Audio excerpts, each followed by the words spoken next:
नजर डालेंगे आलमी खबरनामे की तरफ। रूस के यूक्रेनी शहरों मारिउपोल और खार्किव में बमबारी जारी। रूस ने कहा है कि वो अपना तेल किसी भी कीमत पर दोस्त ममालिक को फरोख्त करने के लिए तैयार है। रूसी फौज ने मारिउपोल में अहम पोजीशंस पर कब्जा कर लिया। सदर पुतिन ने कहा कि रूस अपने तेल और गैस की तरसील का रुख बआसानी एशिया की जानिब मोड़ सकता है, जहां एनर्जी की जरूरत बढ़ रही है, जबकि रूस के वजीर तवानाई ने कहा है कि दोस्त ममालिक को अपना तेल किसी भी कीमत पर फरोख्त करने के लिए तैयार हैं।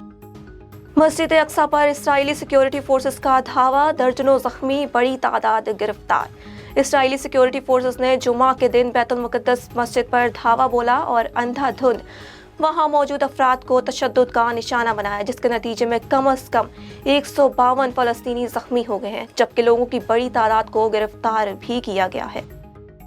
यूक्रेन को हथियार देने पर अमेरिका को गैर मुतवक्के नताइज भुगतना होंगे, रूस की धमकी। रूस ने अमेरिका को खबरदार किया है कि यूक्रेन को जदीद हथियार भिजवाने पर उसे गैर मुतवक्के नताइज भुगतना होंगे।